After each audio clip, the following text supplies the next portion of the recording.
नमस्कार स्टूडेंट्स, आज की कक्षा में आप सबका स्वागत है।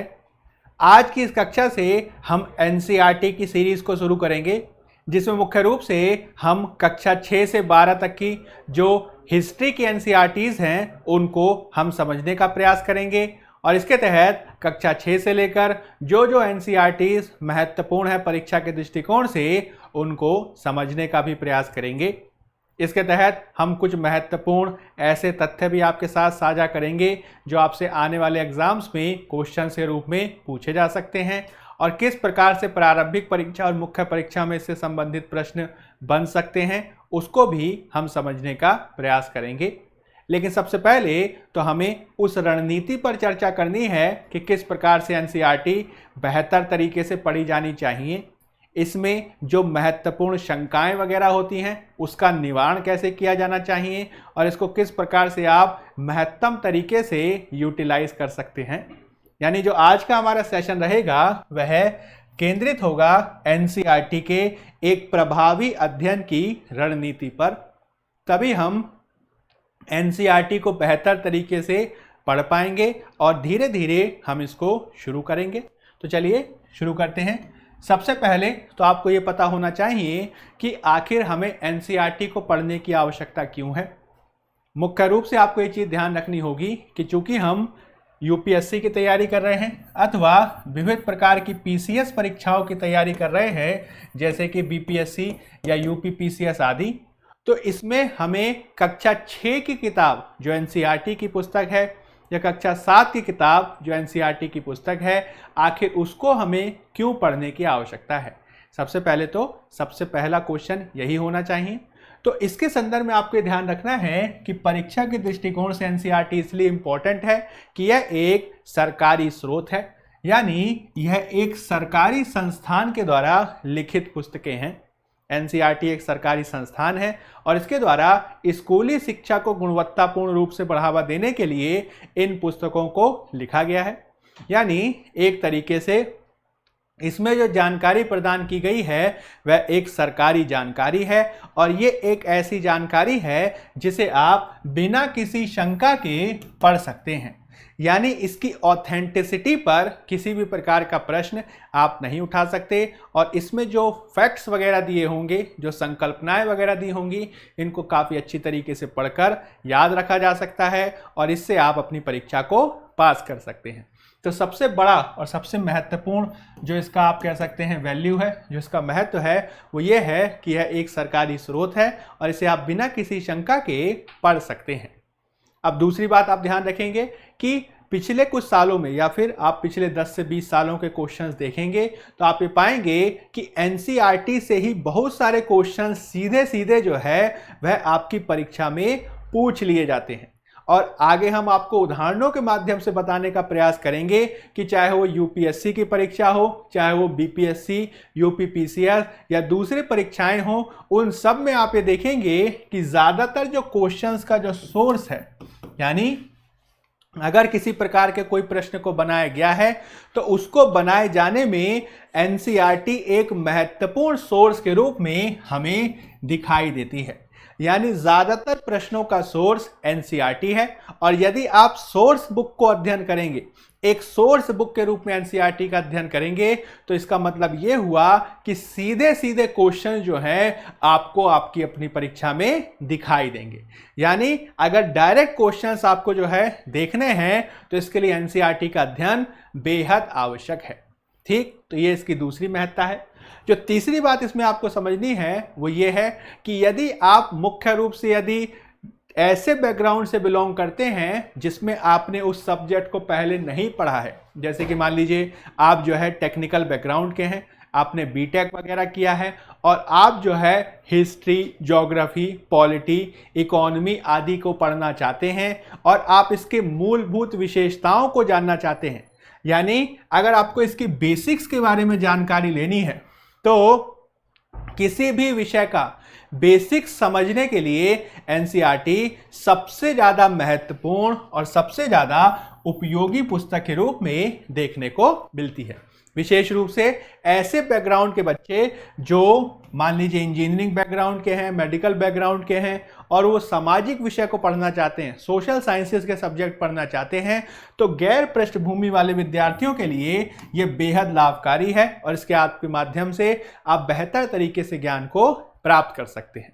इसके अलावा आपको यह भी ध्यान रखना होगा कि चूंकि एनसीईआरटी का जो आप कह सकते हैं बेसिक जो ऑडियंस है, यानी वह किसके लिए लिखी गई है, तो मूल रूप से जो एनसीईआरटी लिखी गई है वह बच्चों के लिए लिखी गई है, जिसमें कक्षा 6 के बच्चे, कक्षा 7 के बच्चे, कक्षा 8 के बच्चे या फिर 9th से लेकर 12th तक के बच्चों के लिए इन पुस्तकों को लिखा गया है। यानी ये बेहद आसान भाषा में लिखी गई पुस्तकें हैं और किसी भी विषय को समझने के लिए अगर एकदम प्रारंभ से एकदम जीरो से अगर आप किसी विषय को पढ़ना चाहते हैं तो इसके लिए पुस्तकें सबसे बेस्ट मानी जाती हैं। यानी अब आपको इसमें किसी भी प्रकार की शंका नहीं रहनी चाहिए कि जब हम कहें कि आपको एनसीईआरटी पढ़ना है तो एनसीईआरटी क्यों पढ़ने की सलाह दी जाती है। ये पॉइंट्स अगर आपके मन में रहेंगे तो कभी भी आपको जो एनसीईआरटी को लेकर किसी भी प्रकार की शंका नहीं होगी। तो एनसीईआरटी क्यों पढ़नी चाहिए, मैं उम्मीद करता हूं कि आप ये बात को समझ जाएंगे। अब हम उन पुस्तकों को देख लेते हैं, उन पुस्तकों का थोड़ा सा परिचय ले लेते हैं कि जब हम हिस्ट्री के एनसीईआरटी की बात करते हैं तो हिस्ट्री के एनसीईआरटी में कौन कौन सी पुस्तकें आपको पढ़नी हैं या फिर आगे आने वाली क्लासेस में कौन कौन सी पुस्तकों को हम आपके साथ चर्चा करेंगे, कौन कौन सी पुस्तकें जो हैं हम पढ़ने जा रहे हैं। तो जैसे कि मैंने आपको बताया कि कक्षा 6 से लेकर 12 तक की पुस्तकों का अध्ययन आपको करना है और इसमें हर सब्जेक्ट के अगर आप बेसिक्स को जानना चाहते हैं, चाहे वो हिस्ट्री का हो, चाहे वो ज्योग्राफी का हो, चाहे वो पॉलिटी का हो, चाहे वो इकोनॉमी का हो या जनरल साइंस वगैरह हो, तो इसमें आपको कक्षा 6 से 12 के संदर्भ में जो पुस्तकें हैं उनका अध्ययन करना चाहिए, जो जो उसके रेलेवेंट चैप्टर्स हैं। जब हम हिस्ट्री की बात करते हैं तो इतिहास की कुछ प्रमुख एनसीईआरटीज हमने आपके सामने प्रदर्शित की हैं, आप इनको देख सकते हैं। इनका हम आगे आने वाले समय में अध्ययन करेंगे। जैसे कि सबसे पहली जो पुस्तक है तो कक्षा 6 की पुस्तक है जिसका अध्ययन किया जाना है और इसे हम आवर पास्ट या फिर हिंदी में हमारे अतीत के नाम से जानते हैं। यानी एकदम शुरुआत से अगर आपको इसे पढ़ना है तो कक्षा 6 की हमारे अतीत वाली पुस्तक का अध्ययन आपको करना है। फिर उसके बाद हम क्या पढ़ेंगे तो कक्षा 7 की पुस्तक, इसी का अगला वर्जन आप कह सकते हैं, जो आवर पास्ट पार्ट 2 है, यानी हमारे अतीत 2। ये कक्षा 7 की पुस्तक है जिसको आपको पढ़ना है। फिर आगे अगर हम चलें तो कक्षा 8 में हमारे अतीत की पुस्तक देखने को मिलती है जो भाग 3 के रूप में है। इसके जो है 2 भाग देखने को मिलते हैं जिसमें भाग 1 है और साथ ही इसका भाग 2 भी देखने को मिलता है। कई कई जगह आप यह भी देखेंगे कि भाग 1 और भाग 2 को समायोजित कर दिया गया है और वो एक ही पुस्तक के रूप में दिखाई देता है। लेकिन कहीं कहीं हम यह भी देखते हैं कि कक्षा 8 की जो हमारे अतीत की पुस्तक है वो 2 पार्ट्स में हमें दिखाई देती है। ठीक, तो जो भी हो, चाहे आपके पास 2 पार्ट्स में हो चाहे वो सिंगल पार्ट में हो, आपको ये ध्यान रखना है कि कक्षा 6, 7 और 8 में जो हिस्ट्री की एनसीईआरटी देखने को मिलती है वह आवर पास्ट या फिर हमारे अतीत के नाम से आती है और पार्ट 1 क्लास 6 में, पार्ट 2 क्लास 7 में और पार्ट 3 कक्षा 8 में आपको पढ़नी है। ठीक है, तो 6, 7 और 8 की एनसीईआरटी में क्या पढ़ना है आपको, तो हमारे अतीत भाग 1, 2 और 3। उसके बाद जो आपकी जो पुस्तकें हैं 9, 10, 11, 12 की, वह भी आपको समझनी चाहिए। तो कक्षा 9 में जो आपको मुख्य रूप से हिस्ट्री की एनसीईआरटी है उसका नाम है भारत और समकालीन विश्व, अंग्रेजी में से कहते हैं India and the contemporary world, part 1। ठीक, तो ये वाली पुस्तक पढ़नी है। अब इसी के आगे इसका पार्ट 2 है जो आपको कक्षा 10 में पढ़ना होगा। इसका नाम है भारत और समकालीन विश्व भाग 2। ये पुस्तकें मुख्य रूप से कुछ महत्वपूर्ण टॉपिक्स को कवर करती हैं जिसका हम अध्ययन करेंगे और ये जो महत्वपूर्ण टॉपिक्स है वो विविध विषयों से संबंधित है। ठीक है, कुछ का संबंध विश्व इतिहास आदि से भी है और इसके माध्यम से आप कुछ महत्वपूर्ण थीम्स वगैरह को बेहतर तरीके से समझ पाएंगे। ठीक, तो ये पुस्तकें जो हैं आपको कक्षा 9 और कक्षा 10 में पढ़नी है। फिर उसके बाद आपकी जो आप कह सकते हैं 11, 12, 12 में जो पुस्तकें हैं उसमें एक पुस्तक का संबंध आपके प्योरली वर्ल्ड हिस्ट्री से है और बाकी जो 3 पुस्तकें हैं उनका संबंध मुख्य रूप से किससे है, तो भारतीय इतिहास से है। ठीक, तो कक्षा 11 के लिए जो इतिहास की पाठ्य पुस्तक है उसमें से एक पुस्तक है जिसका नाम है विश्व इतिहास के कुछ विषय। कौन सी पुस्तक है, विश्व इतिहास के कुछ विषय, यानी ये विश्व इतिहास से संबंधित एक महत्वपूर्ण पुस्तक है और इसके बहुत सारे पार्ट्स आपके लिए इंपॉर्टेंट हैं, मुख्य रूप से यूपीएससी के दृष्टिकोण से। फिर उसके बाद जो आपकी अगली पुस्तक है वह है भारतीय इतिहास के कुछ विषय भाग 1, अंग्रेजी में से कहते हैं themes in Indian history part 1।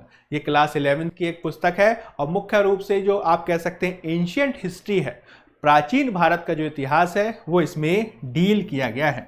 इसको आपको पढ़ने की आवश्यकता है, ये आपकी परीक्षा के लिए काफ़ी इंपॉर्टेंट है।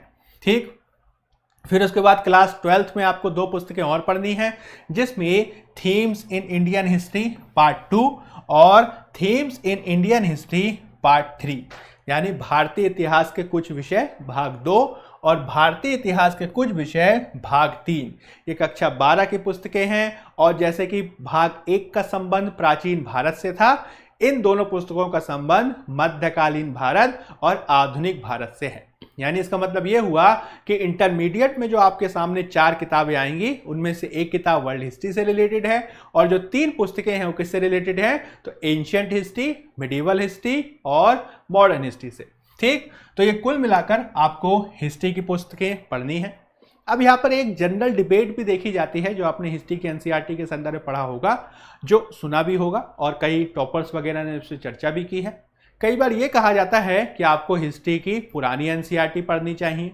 ठीक, तो हम इस पे भी आएंगे। ये एक शंका रहती है कि क्या पुरानी एनसीईआरटी पढ़नी चाहिए कि हमें नई एनसीईआरटी पढ़नी चाहिए। तो पुरानी एनसीईआरटी भी आप देख लीजिए। जो पुरानी एनसीईआरटी आती है वह पहले चला करती थी, जिसमें प्राचीन भारत की, मध्यकालीन भारत की और आधुनिक भारत की पुस्तक हुआ करती थी। ठीक है, तो ये जो प्राचीन भारत की पुस्तक थी जो एनसीईआरटी की क्लास 11th में चला करती थी वह राम शरण शर्मा या RS शर्मा जी के द्वारा लिखी गई थी और वर्तमान में जो ओरिएंट ब्लैक स्वान पब्लिकेशन है उस ओरिएंट ब्लैक स्वान पब्लिकेशन के द्वारा इस प्राचीन भारत की जो एनसीईआरटी है उसको इंडियाज एंशिएंट पास्ट या फिर भारत के प्राचीन इतिहास के नाम से, प्राचीन भारत के इतिहास के नाम से राम शरण शर्मा जी ने इसको ओरिएंट ब्लैक स्वान से पब्लिश कराया है। तो बहुत सारे विद्यार्थी जो इसको पढ़ना चाहते हैं उनको वह मैं सलाह दूंगा कि आप यह भी पढ़ सकते हैं, लेकिन आपको नई एनसीईआरटी नहीं छोड़नी है। ठीक है, प्रिफर किसको करना है, नई एनसीईआरटी को प्रिफर करना है और अगर समय मिलता है तो आप ये RS शर्मा की पुस्तक भी पढ़ सकते हैं। इसके अलावा ओल्ड एनसीईआरटी में जो मध्यकालीन भारत की पुस्तक थी वह सतीश चंद्र की आती थी। ठीक है, सतीश चंद्र की पुस्तक आती थी और इस पुस्तक को भी ओरिएंट ब्लैक स्वान के द्वारा हिस्ट्री ऑफ मिडिवल इंडिया या फिर मध्यकालीन भारत के इतिहास के रूप में प्रकाशित किया गया है। ठीक है, तो इस पुस्तक को भी रिकमेंड किया जाता है और यदि आपके पास समय है तो आप इसे पढ़ सकते हैं।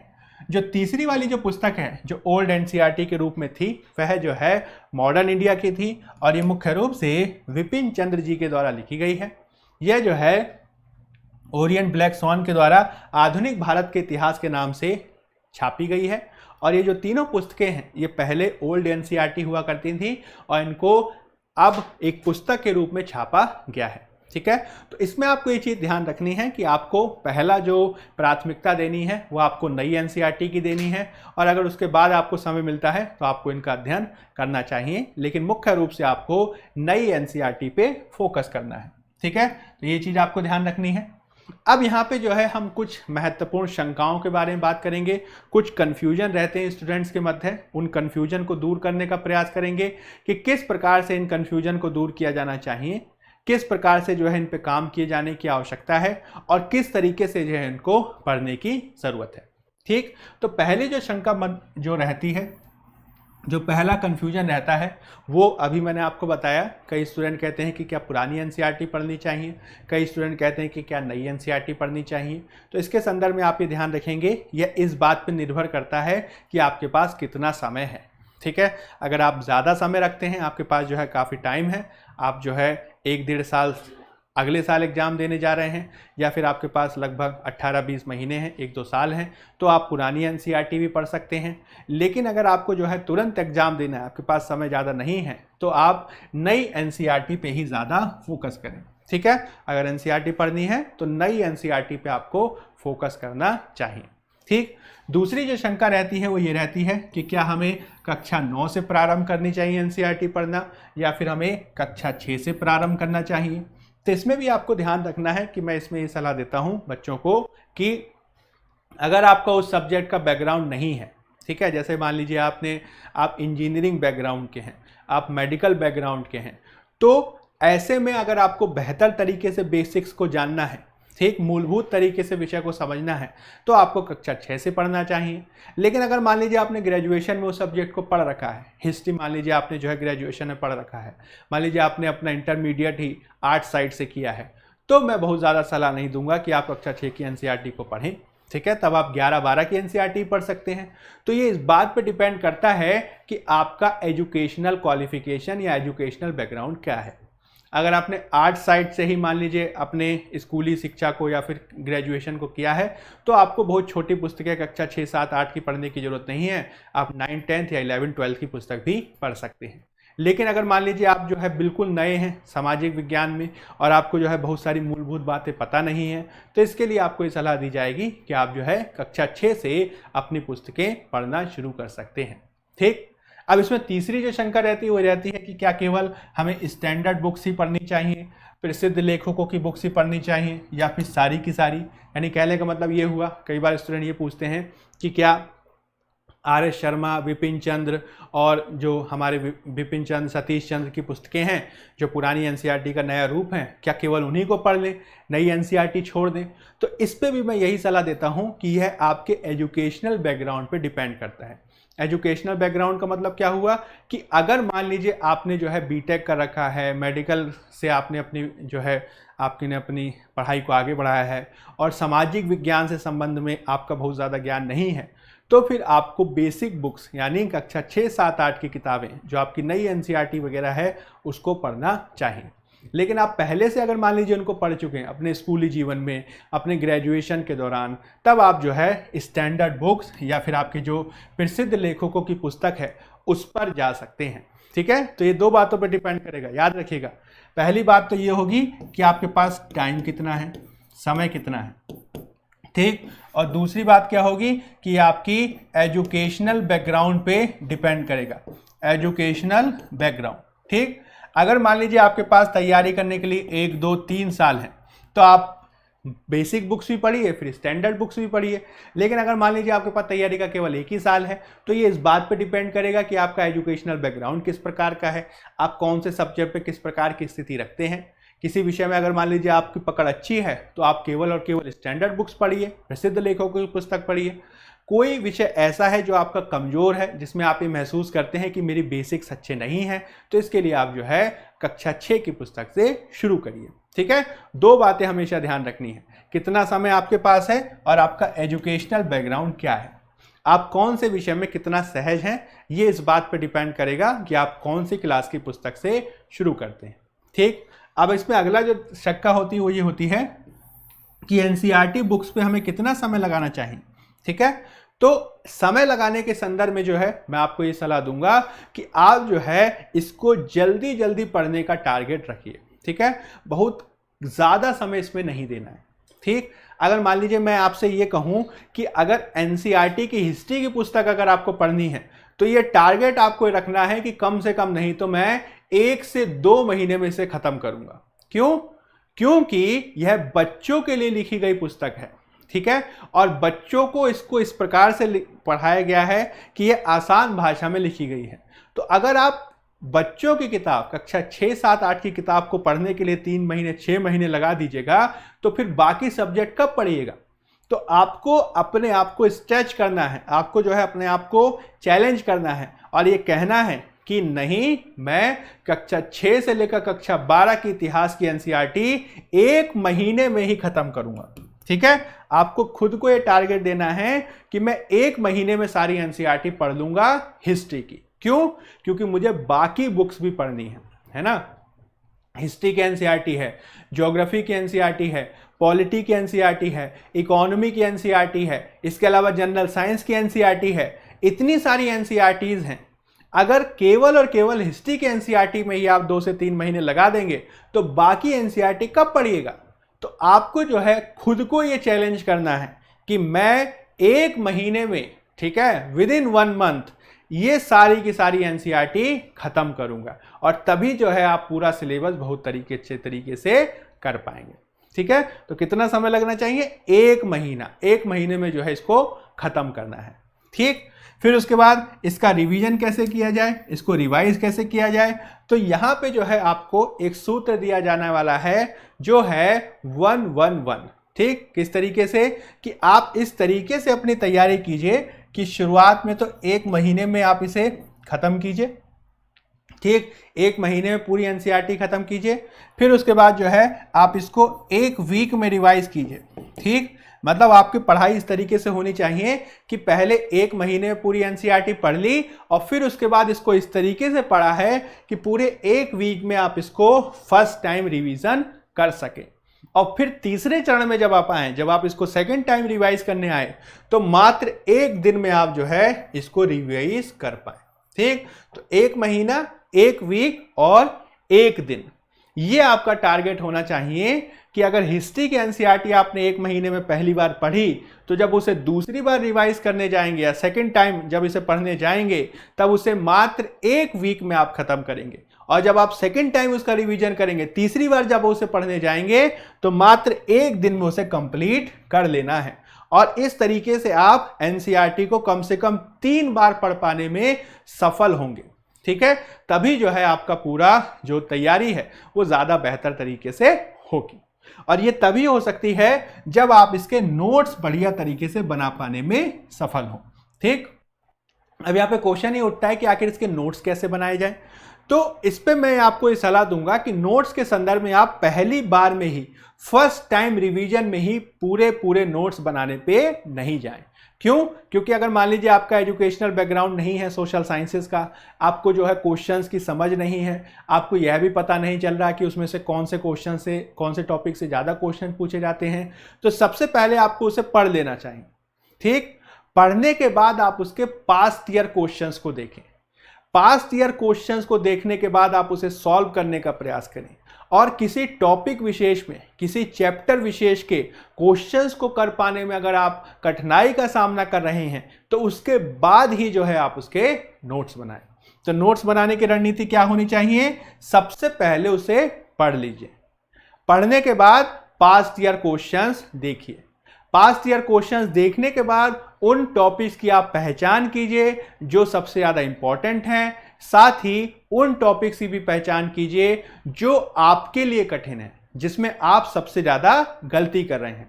तो नोट्स बनाने के संदर्भ में 2 चीजों पे ही नोट्स बनने हैं। पहला, जो सबसे ज्यादा इंपॉर्टेंट टॉपिक्स हैं उस पे नोट्स बनेगा, और दूसरा उन टॉपिक्स पे नोट्स बनेगा जो आपके लिए डिफिकल्ट है। ठीक है, अगर पहले बार में ही सारे के सारे नोट्स बनाने जाइएगा तो होगा ये कि पूरी की पूरी एनसीईआरटी ही आप जो है उतार दीजिएगा, और इससे आप कभी भी 1 महीने में उसे खत्म नहीं कर पाएंगे।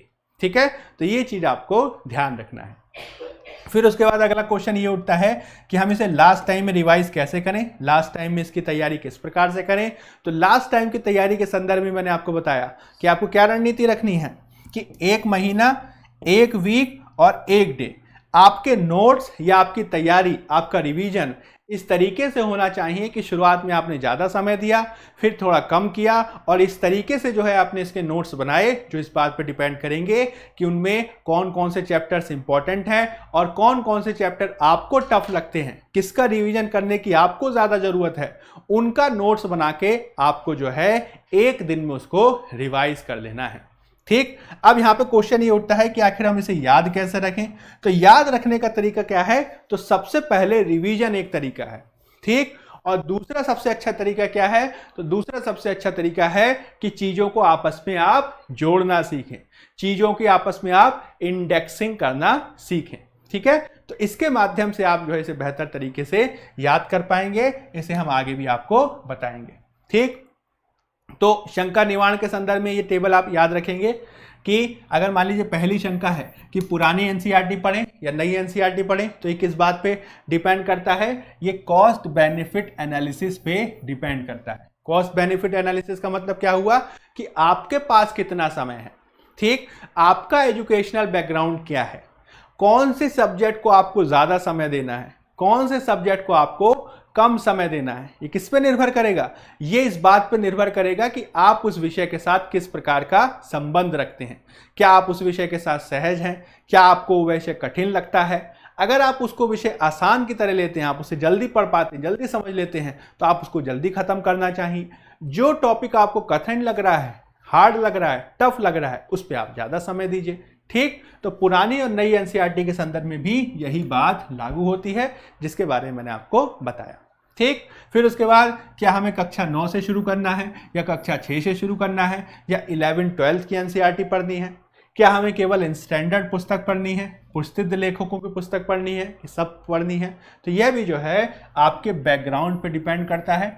यह जो है पास्ट ईयर क्वेश्चंस के आधार पर कौन सा टॉपिक इंपॉर्टेंट है, आपका एजुकेशनल बैकग्राउंड किस प्रकार का है, इस बात पे डिपेंड करता है। ठीक, उसके बाद जो मैंने अगली बात बताई कि भाई कितना समय लगाना है, तो समय के संदर्भ में आपको ध्यान रखना है कि आपको खुद को चैलेंज करना है, फास्ट रीडिंग करनी है और टारगेट ये करना है कि आप इसे 1 महीने में समाप्त कर दें। ठीक, ताकि आप इसे आगे चलकर रिवाइज कर सकें। फिर उसके बाद क्वेश्चन ये उठता है कि भाई आप नोट्स कैसे बनाएंगे? तो नोट्स के संदर्भ मैंने आपको क्या बताया कि आप सबसे पहले उसे पढ़ जाइए, 1 महीने में पढ़ जाइए। फिर उसके बाद जब रिवीजन करने जाएं तो पास्ट ईयर क्वेश्चंस को ध्यान में रखते हुए रिवीजन करें।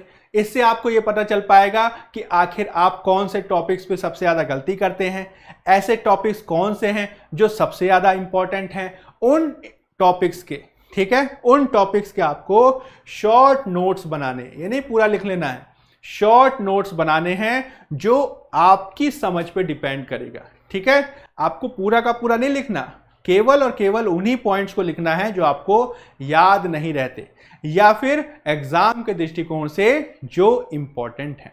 ठीक है, तो ये चीज आप ध्यान रखेंगे।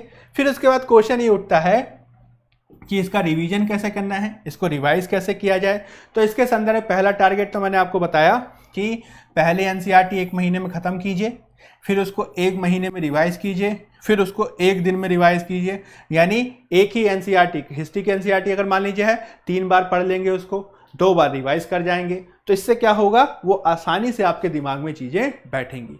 और इसको लास्ट टाइम में रिवाइज करने के संदर्भ में, याद रखने के संदर्भ में क्या सूत्र बताया, तो इसमें इंडेक्सिंग बहुत महत्वपूर्ण है और connecting the things, connecting the dots बहुत इंपॉर्टेंट है, जिसके बारे में हम अभी आपसे चर्चा करेंगे। ठीक है, तो ये कुछ महत्वपूर्ण शंकाएं हैं, ये चीज आपको ध्यान रखनी है।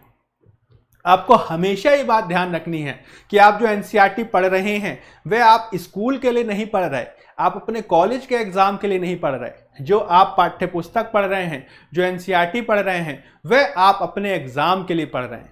ठीक, यानी आपको सबसे ज्यादा याद रखना है कि आप पाठ्यक्रम के अनुसार पढ़ें। ठीक है, सिलेबस के हिसाब से। आपके सिलेबस में वर्ल्ड हिस्ट्री है तो पढ़िए, आपके सिलेबस में वर्ल्ड हिस्ट्री नहीं है छोड़ दीजिए। ठीक है, आपके सिलेबस में मॉडर्न हिस्ट्री का इंपॉर्टेंस ज्यादा है, मॉडर्न हिस्ट्री ज्यादा पढ़िए, बाकी सब्जेक्ट को कम समय दीजिए। तो सबसे पहली बात आप याद रखेंगे कि आपको अपने सिलेबस के हिसाब से पढ़ना है।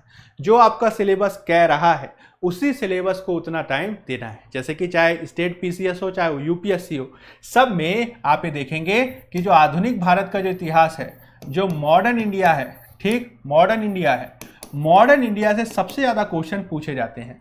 तो ये बात ऑब्वियस है, ये बात एकदम क्लियर है कि आपको आधुनिक भारत पे सबसे ज्यादा समय देना है और आधुनिक भारत को सबसे ज्यादा पढ़ना है। ठीक, इसको किस तरीके से गाइड मिलेगा, मतलब ये कैसे निर्धारित होगा कि कौन सा टॉपिक, कौन सा सब्जेक्ट ज्यादा पढ़ना है? तो इसके लिए सबसे पहले पाठ्यक्रम, फिर उसके बाद पास्ट ईयर के क्वेश्चंस। पहले पाठ्यक्रम, फिर उसके बाद पास्ट ईयर के क्वेश्चंस। इससे आप अपने आप ही समझ जाइएगा कि कौन सा सेक्शन सबसे ज्यादा इंपॉर्टेंट है। जैसे कि मैंने आपको बताया, आधुनिक भारत सबसे ज्यादा इंपॉर्टेंट है और आधुनिक भारत को आपको अच्छे से पढ़ना है। इसका निर्धारण कैसे होगा? तो पास्ट ईयर क्वेश्चन से। तो पास्ट ईयर क्वेश्चंस को देखिए, पाठ्यक्रम को देखिए और फिर उसके बाद इस बात को डिसाइड कीजिए कि आप कौन से सेक्शन को ज्यादा समय देने वाले हैं, कौन से सेक्शन के आपको नोट्स ज्यादा बनाने हैं। ठीक, और इसमें भी आपको क्रमिकता से अध्ययन करना है। क्रमिकता मतलब एक क्रम होना चाहिए, एक जो है आप कह सकते हैं एक चरण होना चाहिए, और इसमें जो है आप चीजों को आपस में जोड़ना सीखें, लिंक करना सीखें। ये कैसे होगा? तो देखिए, इसको बहुत आसानी से मैं आपको बताता हूं। जैसे कि कक्षा 6 की एनसीईआरटी है, कक्षा 7 की एनसीईआरटी है, कक्षा 8 की एनसीईआरटी है, कक्षा 9 की एनसीईआरटी है, कक्षा 10 की एनसीईआरटी है, कक्षा 11 की एनसीईआरटी है। कक्षा 11 की एनसीईआरटी में और कक्षा 12 की एनसीईआरटी में 4 पुस्तकें हैं, जिसमें से एक पुस्तक वर्ल्ड हिस्ट्री की है, 3 पुस्तक जो हैं वह प्राचीन, मध्यकालीन और किसकी हैं? आधुनिक की हैं। तो इसका मतलब यह हुआ कि क्लास 12th में जो 3 एनसीईआरटी हैं उनमें से 3 एनसीईआरटी प्राचीन, मध्यकालीन और आधुनिक भारत से जुड़ी हुई हैं। इसी प्रकार से कक्षा 6 की एनसीईआरटी प्राचीन भारत से जुड़ी हुई है, कक्षा 7 की एनसीईआरटी मध्यकालीन भारत से जुड़ी हुई है और कक्षा 8 की एनसीईआरटी आधुनिक भारत से जुड़ी हुई है। चीजें आपको सबसे अच्छे तरीके से तब याद रहेंगी जब आप एंशिएंट हिस्ट्री के सारे फैक्ट्स, एंशिएंट हिस्ट्री की सारी संकल्पनाएं एक साथ पढ़ें, एक साथ उसे याद रखें। जैसे कि कक्षा 6 की एनसीईआरटी पढ़ ली तो वो एंशिएंट हिस्ट्री से रिलेटेड है। अब कक्षा 6 की एनसीईआरटी प्राचीन भारत से संबंधित है, तो दूसरी जो एनसीईआरटी है जो कक्षा 11 की होगी, जो आपकी जो है भारतीय इतिहास के कुछ विषय, ठीक, कक्षा 11 की एनसीईआरटी जो विश्व इतिहास के साथ थी उसको उसके साथ जोड़ दीजिए। तो इसका मतलब यह हुआ कि जब आप प्राचीन भारत पढ़ने जाएंगे तो कक्षा 6 की एनसीईआरटी पढ़ें, फिर उसके बाद कक्षा 11 की एनसीईआरटी पढ़ें, भारतीय इतिहास के कुछ विषय, तो आपस में दोनों चैप्टर जुड़ जाएंगे, है ना। इसका मतलब यह हुआ कि जब प्राचीन भारत पढ़ने जाइए, ठीक है, जब प्राचीन भारत पढ़ने जाइए तो कैसे पढ़िए? तो कक्षा 6 की एनसीईआरटी पढ़ लीजिए, कक्षा 6 की एनसीईआरटी पढ़ लीजिए और कक्षा 11 की एनसीईआरटी पढ़ लीजिए। ठीक, कक्षा 11 की एनसीईआरटी में प्राचीन भारत के कुछ विषय, ठीक है, themes in Indian history part 1, themes in Indian history part 1, भारतीय इतिहास के कुछ विषय। तो इससे क्या होगा? प्राचीन भारत कवर हो जाएगा। जब मध्यकालीन भारत पढ़ने जा रहे हैं तो कक्षा 7 की एनसीईआरटी पढ़ेंगे और कक्षा 12 की भारतीय इतिहास के कुछ विषय भाग 2, वो क्या है? मध्यकालीन भारत कवर कर लेगा। जब मॉडर्न इंडिया पढ़ने जाएंगे तो कक्षा 8 की एनसीईआरटी पढ़ेंगे और कक्षा 12 की जो तीसरी है भारतीय इतिहास के कुछ विषय भाग 3। इससे क्या होगा कि सारे सब्जेक्ट आपस में जुड़ जाएंगे, सारी चीजें आपस में जुड़ जाएंगी और इससे दिमाग में चीजें ज्यादा याद रहेंगी। ऐसा नहीं करेंगे कि कक्षा 6 की पढ़ ली फिर कक्षा 9 की पढ़ ली, तो कक्षा 9 की किताब कक्षा 6 की किताब से किसी तरीके से जुड़ी ही नहीं है, तो इससे क्या होगा? चीजें आपको याद ही नहीं रहेंगी। तो चीजों को आपस में जोड़ना बहुत ज्यादा जरूरी है और उसी एक क्रम के हिसाब से पढ़ेंगे तो ज्यादा चीजें अच्छी तरीके से याद रहेंगी। ठीक, इसके अलावा अब कैसे पता चले, जैसे कि मान लीजिए मैंने बता दिया, कैसे पता चले कि भाई कौन सी किताब में कौन कौन से जो हैं चैप्टर्स दिए गए हैं, कौन कौन सी किताबों में कौन कौन से भाग से संबंधित है। जैसे कि मैंने बताया कक्षा 6 की किताब और कक्षा 11 में भारतीय इतिहास के कुछ विषय भाग 1, हमारे अतीत भाग 1 और भारतीय इतिहास के कुछ विषय भाग 1, दोनों प्राचीन भारत से हैं। कैसे पता चला? तो इसके लिए आप उसकी इंडेक्स पे ध्यान दीजिए। ठीक है, जैसे ही पुस्तक खोलेंगे उसकी इंडेक्स आती है, उसके इंडेक्स में चैप्टर्स लिखे हुए हैं, चैप्टर से पता चल जाएगा कि ये चैप्टर जो है प्राचीन भारत के हैं, इस किताब में भी चैप्टर प्राचीन भारत के दिए हुए हैं, दोनों को आपस में पढ़ लीजिए, ancient history cover. Medieval history में भी ऐसे इंडेक्स दीजिए, इंडेक्स पे ध्यान दीजिए, जो जो आपस में जुड़े हुए हैं उनको पढ़ जाइए। ठीक, और इसके माध्यम से आप जो है एनसीईआरटी पुस्तक का अधिकतम उपयोग कर सकेंगे। ठीक है, आगे हम बात करेंगे कि किस प्रकार से जो एनसीईआरटी बनाई गई है वह नेशनल करिकुलम फ्रेमवर्क एनसीएफ 2005 के आधार पर बनाई गई है। और जो नेशनल करिकुलम फ्रेमवर्क है वह मुख्य रूप से बच्चों को सिखाने पे बल देता है और इसके लिए बहुत सारी एक्टिविटीज़ करने पर बल देता है। तो एनसीईआरटी में बहुत सारी एक्टिविटीज़ दी गई हैं, एनसीईआरटी में बहुत सारे क्वेश्चंस दिए गए हैं, एनसीईआरटी में बहुत सारे कैरेक्टर्स दिए गए हैं जो आपको सोचने के लिए विवश करते हैं। तो उन सभी को आपको ध्यान रखना है, तभी जो है आप एनसीईआरटी पुस्तक का अधिकतम उपयोग कर पाएंगे। इसमें आपको इंडेक्सेस को ध्यान में रखना है, इसमें आपको जो उसमें चित्र दिए गए हैं उनको ध्यान में रखना है और कई बार ये देखा गया है कि एनसीईआरटीज में जो चित्र दिए होते हैं, जो बॉक्स इंफॉर्मेशन दी गई होती है, जो इंडेक्सेस दिए गए होते हैं, जो फ्लो चार्ट्स वगैरह दिए गए होते हैं, उन्हीं सब से जो है यूपीएससी या पीसीएस वगैरह में क्वेश्चंस पूछ लिए जाते हैं। यानी एनसीईआरटी को आपको बच्चों की किताब की तरह नहीं लेना है, बहुत गंभीरता से लेना है और इसमें छोटी से छोटी बात को ध्यान रखना है। ठीक, याद रखने पे बल देना है, आपस में इनको जोड़ने पर बल देना है, रिवाइज करने पर बल देना है, तभी जो है आप एनसीईआरटीज का सबसे बेहतर तरीके से उपयोग कर पाएंगे। ठीक है, ये चीज आपको ध्यान रखनी है। इसके अलावा आपको यह भी ध्यान रखना है कि हाल के वर्षों में यूपीएससी और पीसीएस वगैरह में आर्ट एंड कल्चर, कला और संस्कृति पर काफी बल दिया गया है और कला और संस्कृति के चलते, इस पर बल दिए जाने के चलते जो फाइन आर्ट्स की एनसीईआरटी है, ठीक है, फाइन आर्ट्स की जो एनसीईआरटी है, an introduction to Indian art, भारतीय कला का परिचय भाग 1 और भारतीय कला का परिचय भाग 2, वह भी एग्जाम के दृष्टिकोण से काफी इंपॉर्टेंट हो गई है, तो उसको भी आपको पढ़ने की जरूरत है। और इसमें भी जो है आपको क्या करना होगा, इंडेक्सिंग करके चीजों को याद रखना होगा। कैसे कि जब भी हम आर्ट एंड कल्चर पढ़ते हैं, जब भी हम कला और संस्कृति पढ़ते हैं, तो मुख्य रूप से उसमें 3 विधाओं पे, जो कला के 3 विधाएं हैं उस पर सबसे ज़्यादा बल दिया जाता है। 3 जो उसके आप कह सकते हैं डायमेंशंस हैं, उस पर बल दिया जाता है। इसमें मुख्य रूप से बल दिया जाता है स्थापत्य कला पे, ठीक, इसमें मुख्य रूप से बल दिया जाता है चित्रकला पे, इसमें मुख्य रूप से बल दिया जाता है, ठीक, मूर्ति कला पे।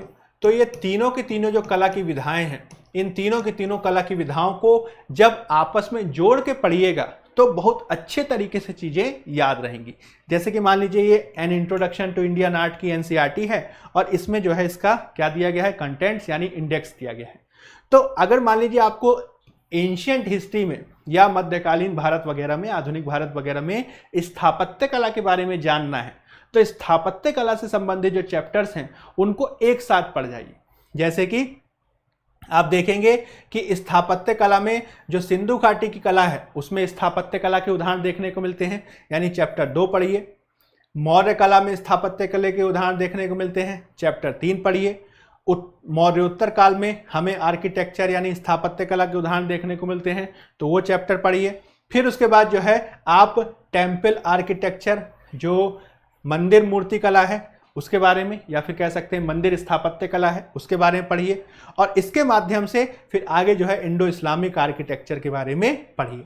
यानी जब आपको स्थापत्य कला का ज्ञान प्राप्त करना हो तो कौन कौन से चैप्टर पढ़ेंगे, चैप्टर 2 पढ़ लेंगे, चैप्टर 3 पढ़ लेंगे, चैप्टर 4 पढ़ लेंगे, चैप्टर 6 पढ़ लेंगे और चैप्टर 8 पढ़ लेंगे।